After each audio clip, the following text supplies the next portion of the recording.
जय गुरु जी संगत जी। संगत जी, गुरु जी के डिवाइन कॉल सत्संग प्लेटफॉर्म में आप सभी गुरु परिवार का हार्दिक स्वागत है। शुक्राना मेरे गुरु जी महाराज का कि उन्होंने मुझे ये सेवा दी कि मैं आप सभी गुरु परिवार के समीप आके गुरु जी के कल्याण महिमा अनुभव का वर्णन कर पा रही हूँ। अनंतम शुक्राना मेरे गुरु जी महाराज का। आज का जो सत्संग मैं आपके साथ शेयर कर रही हूँ, मधु आंटी का सत्संग है। ये बहुत प्यारा और ब्लेसिंगफुल सत्संग है। तो मेरी विनती है आप सभी गुरु परिवार से कि सत्संग को आप अंत तक सुनेंगे, ध्यान से सुनेंगे, पूरा सुनेंगे। सत्संग का मतलब होता है सत्य का संग, और सत्संग की प्राप्ति जब ही होती है जब गुरु कृपा होती है। तो हम सभी बड़े भाग्यशाली हैं कि हम पे गुरु कृपा हुई और हमें सत्संग सुनने का और शेयर करने का सौभाग्य प्राप्त हुआ।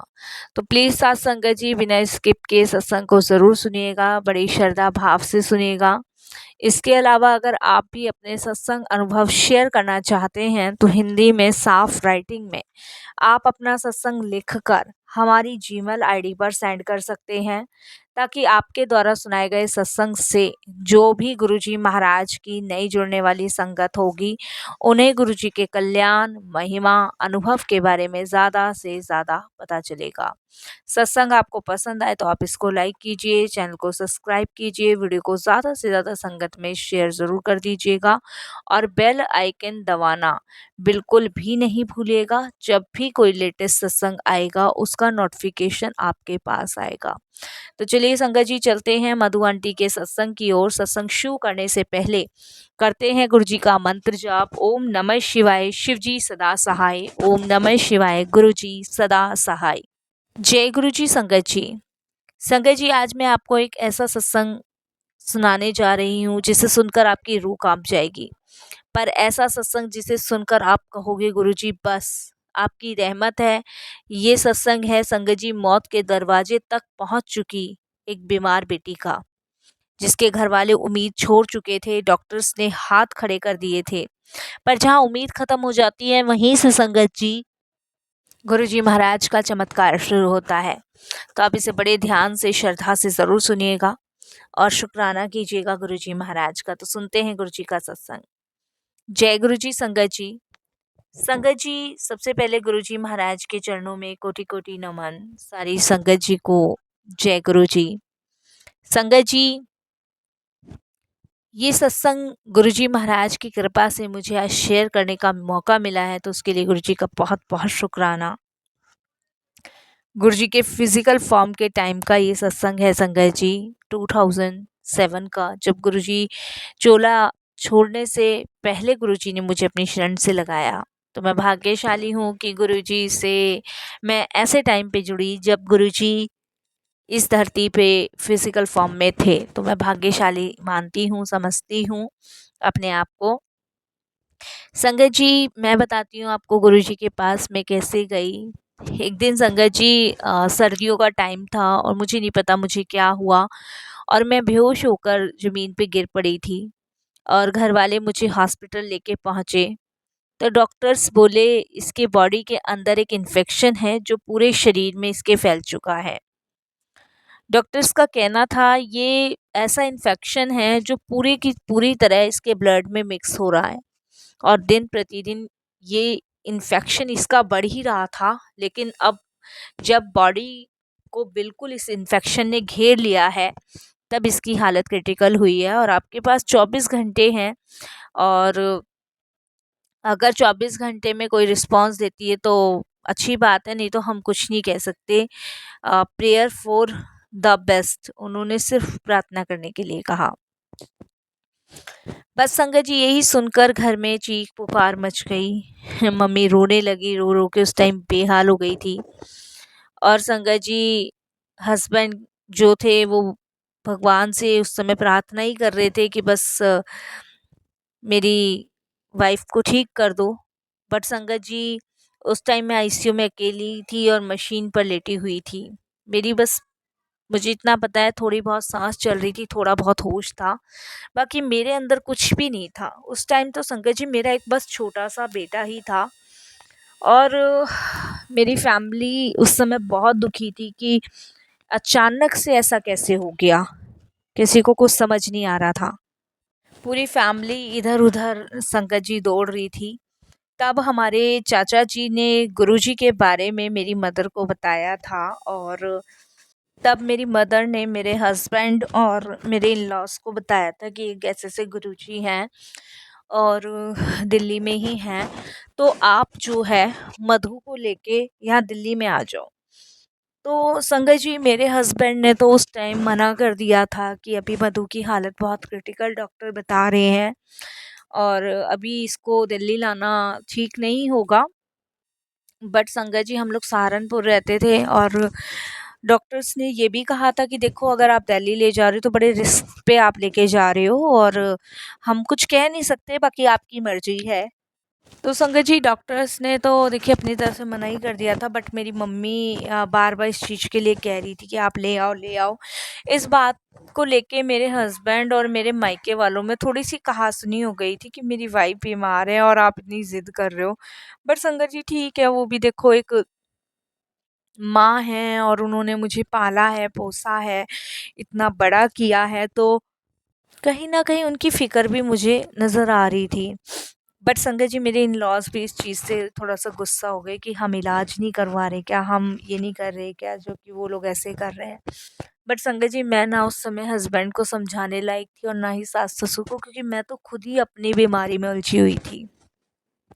ख़ैर संगत जी, जब मम्मी-पापा ने मेरे ने बहुत ज़्यादा ज़िद करी तो मेरे हस्बैंड ने संगत जी मुझे भेज दिया और मैं दिल्ली आ गई। दिल्ली आने के बाद संगत जी, यहाँ पे मुझे हॉस्पिटल की जगह मेरी मम्मी जो हैं गुरुजी के पास लेके गईं, और ये बात संगत जी जनवरी के लास्ट वीक की है, जब वो मुझे गुरुजी के पास लेके गईं। तो मैंने पहली बार गुरुजी महाराज के दर्शन किए थे बड़े मंदिर में, और उस टाइम संगत जी, आप बिलीव नहीं मानोगे कि मैं अपने पैरों पे खड़े होने लायक नहीं थी। मेरा चेहरा काला पड़ चुका था, मेरी आँखों के नीचे काले गड्ढे थे, मेरे सर के बाल उड़ चुके थे, मेरी पलक के बाल उड़ चुके थे। ऐसा मेरा वेशभूषा थी कि मतलब कोई पहचान ही नहीं सकता था कि ये मधु है। सब एक ही चीज़ कहते थे कि इसको क्या हुआ, क्या हुआ? जब मैं अपने मायके आई थी ना, आस-पड़ोस क्या, रिश्तेदार क्या, सबका यही कहना था कि अभी शादी को 2 ढाई साल हुए नहीं, इसका क्या हाल हुआ पड़ा है। और एक बच्चे में ही इसकी ऐसी हालत हो गई। लेकिन संगत जी, रियलिटी तो कुछ और थी कि मतलब पता नहीं मेरे को किस कर्मों की कौन से बुरे कर्मों की सजा भुगतने को मुझे मिल रही थी, मुझे खुद भी नहीं समझ संगत जी, खुद भी नहीं पता। तो मुझे गुरुजी के दरबार लेके गई मेरे मम्मी पापा, और जिन्होंने हमें बताया था, हम गुरुजी के दरबार में गए। संगत जी, मैं बैठने की हालत में भी नहीं थी, मैं आपको बता नहीं सकती, इतनी बुरी कंडीशन थी मेरी। मैंने थोड़ी सी आंखें खोल के देखा तो सामने गुरुजी महाराज विराजमान थे। उन्होंने संगत जी गूढ़ नीले कलर का चोला धारण किया हुआ था, और वहाँ पे संगत थी, बहुत सारी संगत थी जो कि शांत बैठी हुई थी और ध्यान करे हुए बैठी हुई थी। तो गुरुजी के सामने मेरी मम्मी ने मुझे प्रणाम करने को कहा, मैंने माथा टेका, प्रणाम किया, और संगत जी मैं एक कोने में शांत होके बैठ गई। वहाँ शबद बानी चल रहे थे। उस सत्संग में बैठने के बाद संगत जी, मुझे पता नहीं क्या हुआ क्या नहीं हुआ, कि उस सत्संग में बैठे बैठे ना संगत जी मेरे आंखों से आंसू निकलना शुरू हो गए, और मेरे को समझ नहीं आ रहा था कि यहाँ क्या हो रहा है क्या नहीं हो रहा है, क्योंकि कोई अदृश्य शक्ति मुझे अपनी ओर खींच रही थी। मुझे ऐसा फील हो रहा था संगत जी, जैसे मेरे अंदर से कोई गहरी आत्मा जो है वो बाहर निकल रही है और वो मुझे पूछ रही है कि मतलब आखिर तेरे साथ क्या करना चाहिए। क्योंकि संगत जी, मेरे को ये सब चीज़ें नहीं कुछ भी समझ आ रहा था कि मेरी आत्मा मुझसे क्यों पूछ रही है ऐसा। तो संगत जी, जब मतलब हमारे चाचा जी ने मेरा परिचय गुरुजी से कराया तो गुरुजी कहते हैं, "इत्थे तो बहुत बुरे कर्म किए सी।" तो गुरुजी सिर्फ इतना ही कहते हैं, लेकिन हम लोगों को समझना समझ नहीं आता। तो मेरी मदर गुरुजी को कहते हैं कि गुरुजी ये बहुत बीमार है और मैं इसके ससुराल से इसे लेकर आई हूँ, बस आप ठीक कर दो, आपका ही आसरे है। तो गुरुजी फिर कहते हैं, इत्थे तो बहुत बुरे कर्म सी। तो संगत जी, हमें फिर भी समझ नहीं आया। गुरुजी कहते हैं इसकी फाइल जो है ना बुरे कर्मों से भरी हुई है, इसने पिछले जन्म में बहुत पाप किए हैं, बहुत इसने डांगरों ने मारा है, ऐसे करके गुरुजी बोलते हैं संगत जी। मेरे को फिर भी समझ नहीं आता। तो उसके बाद संगत जी गुरुजी मेरी मदर को कहते से लांदे रहा करो। तो मैंने संगत जी गुरुजी के पास जाना शुरू किया। मतलब इतना हॉस्पिटल हम नहीं गए जितना गुरुजी के दरबार गए। हमें नहीं पता था संगत जी कि गुरुजी 2007 में ही चोला छोड़ देंगे। हमें इस चीज़ का बिल्कुल भी नहीं पता था। हमने गुरुजी के पास जाना शुरू किया। गुरुजी महाराज एक-एक करके मेरे सारे कर्म काटते गए। लेकिन संगत जी मैं गुरुजी से ना मन ही मन पूछती थी उस दरबार में जाके, मैंने कौन से बुरे कर्म किए, कौन से बुरे कर्म किए? तो एक दिन गुरुजी ने कहा ले चल फिर तेनू दिखाई देता सी कि कौन से बुरे कर्म किए सी। तो संगत जी रात के समय मैं सो रही थी, मुझे एक ड्रीम दर्शन आया जिसमें गुरुजी महाराज एक सिंहासन पे है और एक तरफ मेरा जो पीछे से पीछे का जन्म है ना वो गुरुजी ने मुझे दिखाना शुरू किया। उसमें मैंने देखा संगत जी, मैंने सांप, बिच्छू, कॉकरोच, जीव जंतु कोई ऐसा सदस्य नहीं जिसे मैंने मार के ना खाया हो। संगत जी मैंने इतना बुरा पाप, इतने बुरे कर्म किए, ये गुरुजी ने मुझे इस ड्रीम में दिखाया। उसके बाद अगले दिन मैं गुरुजी का माथा टेकने के लिए गई तो गुरुजी कहते हैं ले पता चल गया कौन से बुरे कर्म सी। तो संगत जी मैं उस समय समझ गई और मैं इतना रोई कि मैं आपको बता नहीं सकती। लेकिन गुरुजी कहते हैं चिंता ना कर, सब ठीक हो जाना सी और बस तू आंधी था। मैंने संगत जी गुरुजी के दरबार कंटिन्यू 2 महीने स्टार्ट किया। 2 महीने के बाद संगत जी मैं पैरों से चलने भी लगी, खड़ी भी हुई, आंखों के नीचे से डार्क सर्कल जो थे वो खत्म हुए और जो रंग काला था वो बिल्कुल ठीक होने लगा। डॉक्टर्स का एक बार दिखाया तो डॉक्टर्स का यही कहना था एक टाइम पे तो कि पूरा का पूरा ब्लड जो है वो चेंज होगा। बट गुरुजी से जुड़ने के बाद ऐसा कुछ भी करने की ज़रूरत नहीं पड़ी संगत जी।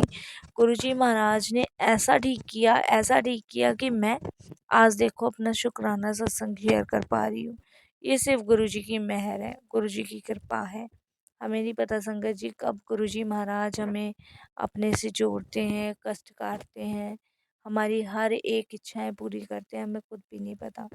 बस मैं तो इतना ही जानती हूँ संगत जी कि जब हम गुरुजी से जुड़ जाते हैं ना तो हमारे आधे से ज़्यादा कष्ट तो गुरुजी यूं ही काट देते हैं। संगत जी मैं तो रिकवर हो गई, धीरे धीरे ठीक हो गई, लेकिन जो घर में स्यापा पाया हुआ था ना उसका मैं क्या करती।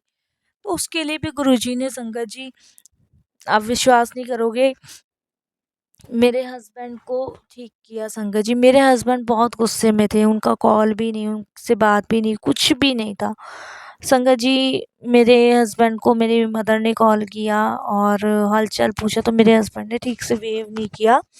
तो मैंने संगत जी सोचा कि मैं गुरुजी से अरदास लगाऊंगी, प्रार्थना करूंगी, क्योंकि गुरुजी के पास जाना तो मुझे अच्छा लगता था।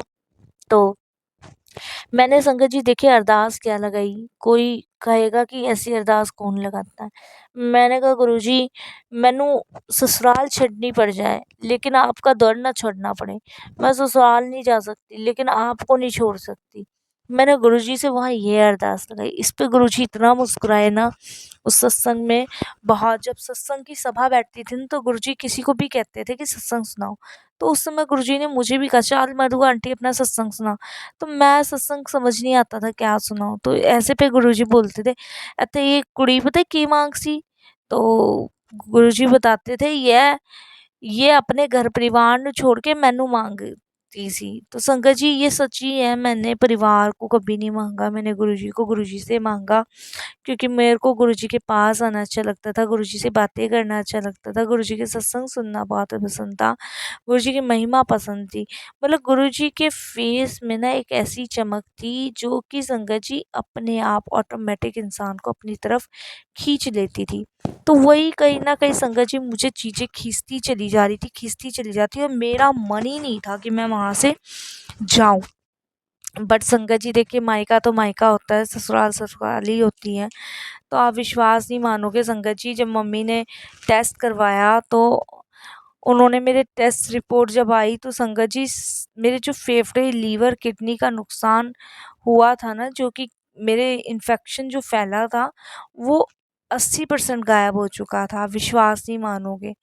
और संगत जी दवाइयाँ भी नहीं खा रही थी मैं। गुरुजी ने मुझे ऐसे ठीक कर दिया, ऐसे गुरुजी ने मेरे मतलब सारी बीमारियाँ दूर कर दी कि पता ही नहीं लगने दिया।